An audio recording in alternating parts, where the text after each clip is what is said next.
What about our summer vibes?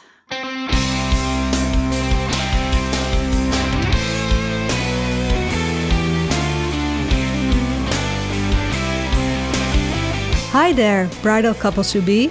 Welcome to How to Get Married in Holland. The ultimate wedding podcast of and about the Netherlands. We, wedding ceremony experts, aka celebrants Daphne and Jasper, share all ins and outs of getting married in our flat and fabulous country. Enjoy listening.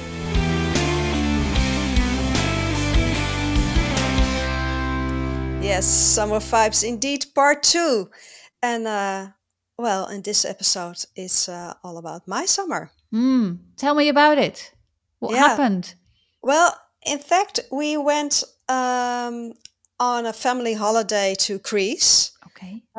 Which was, to be honest, in May, because we tend to go on our summer holiday in May. Yeah.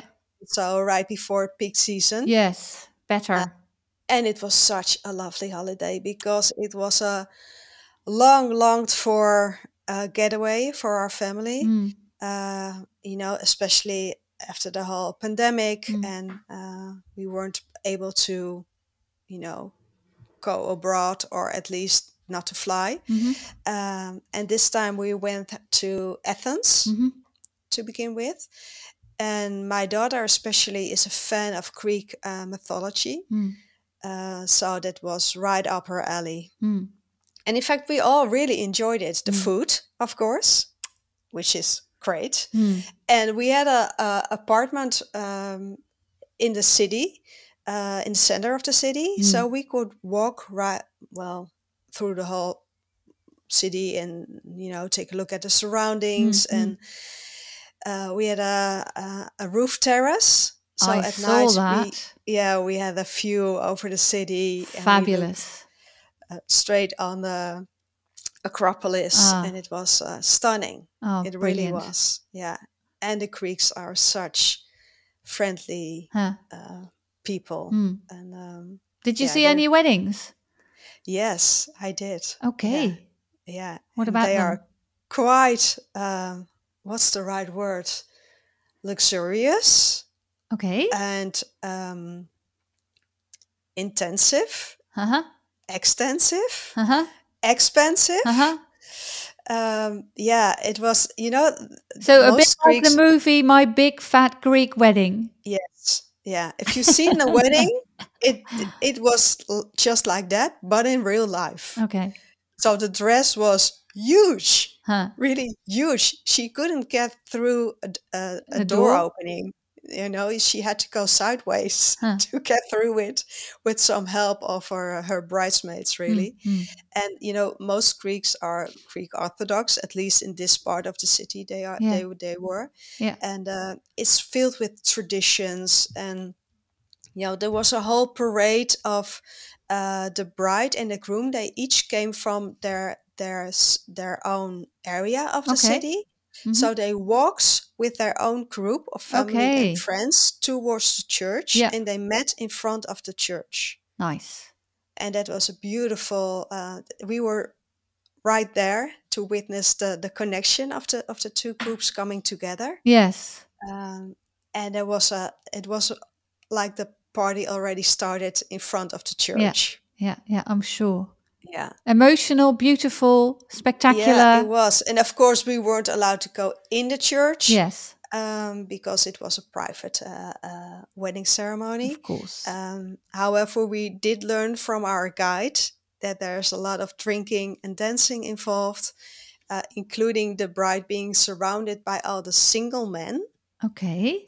which do like the famous Greek dance. I don't know the word for it really. Sitaki? Yes, that might be it. Yeah, with the arms interlocked. Yeah. They go really low. Yeah. And they're kicking their legs forward, and they're surrounding her, and they're in circles, and there's a lot of yelling and way. And then the groom needs to break the circle Okay. to reach his bride, Aha. and they don't make it easy. Okay, for so him. there's a challenge. Yeah, there's a challenge. So he needs to go sideways or between their legs even. And when he reaches his bride, they will be up in the air on the shoulders, and they will be celebrated throughout the village in a whole nother parade, which is a combination of the two groups all together. Okay. So really festive. Oh, nice. Yeah.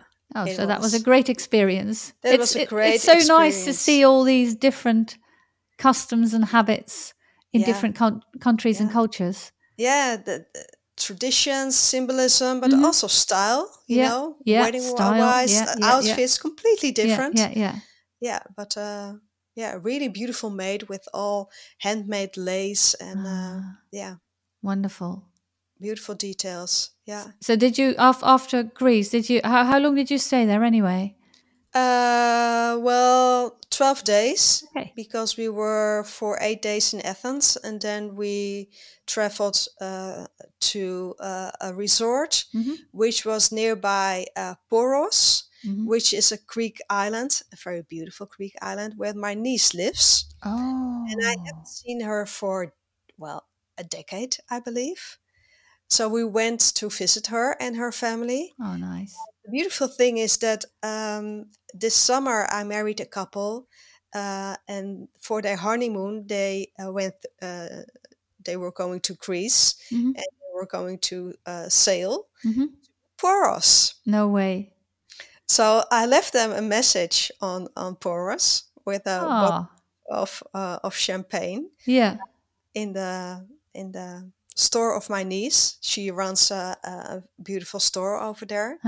So I've sent them a video message from Poros. So Poros is waiting for you, and it's holding great treasures for you. Oh.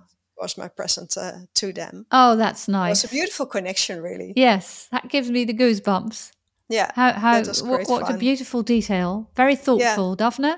Yeah. Yeah, it was lovely to see where they were going on their honeymoon, and it's a beautiful island. So I highly recommend it. So, good. And you know, this summer we really enjoyed our back garden, and did some trips, of course, beautiful, nice trips. But I also had to deal with my father being very ill, so that was quite a challenge for our whole family. Yeah. But the beautiful thing is, you know, when you are an independent wedding celebrant, you have the freedom to, you know, be creative with your time. So when I had to go to the hospital during the day, I could work in the evening. Yeah, yeah. And that was perfectly fine. And another thing, a fun thing was that I finished my English course. Aha. So I did an English course for over a year. Yeah. And, you know, I thought I can express myself easily in English. It's perfectly fine. And I can write, I can conduct a ceremony, I can improvise in English, I can make jokes in English. Yeah. However, there's always room for improvement. Yes. So that's why I started the course. And I received my evaluation of the course, and I succeeded. I finished it with great results. However, she said there are different levels of speaking English. You know, if you're level A, you're an absolute beginner. Yes. And a C2 is fluently. Yeah, yeah, yeah. So her evaluation of my coach was I'm in between C1, which is professional English, and C2, which is fluent English. And she said, well, in order for you to do the Cambridge exam, which is the official exam, you need to write more academically. Yeah, yeah. Because you need to write an essay or an article, and your writing is too emotional. Okay. So...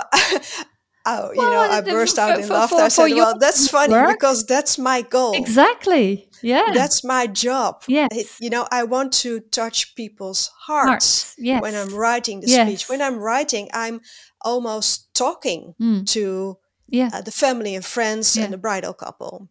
So really, it's not my aim to use difficult words. But this was the best compliment you could get. Yeah. So when she asked me, are you going to do the Cambridge exam? I said, no, I don't think so. Yeah. because I'm quite all right by being at a C1.5, if you will. Yeah. Because that is my aim. Yeah. I don't want to write like a professor. Oh, I think that is absolutely the best compliment you could have gotten from her. Yeah. Too emotional is just right for me. It's just right for you. Yeah. Yes. Yeah. Hey, so I would say you had a great summer. You saw beautiful things. You experienced new types of wedding styles. Food for thought and a lot of energy for the season to come. So Indeed. We'll speak about that and we'll speak about our summer in the next episode. See you then. Bye. Thanks for listening to How to Get Married in Holland. We look forward to share more about organizing your wedding day in the Netherlands in the next episode. Hit the subscribe button so you won't miss anything. Any questions in the meantime? Please ask wedding celebrants Daphne or Jasperin. You can find us, plus the show notes, on Instagram. And if you love this podcast, please leave a review. It gives us a higher ranking, so more fun international couples with Dutch wedding plans will be able to find us. Until next time.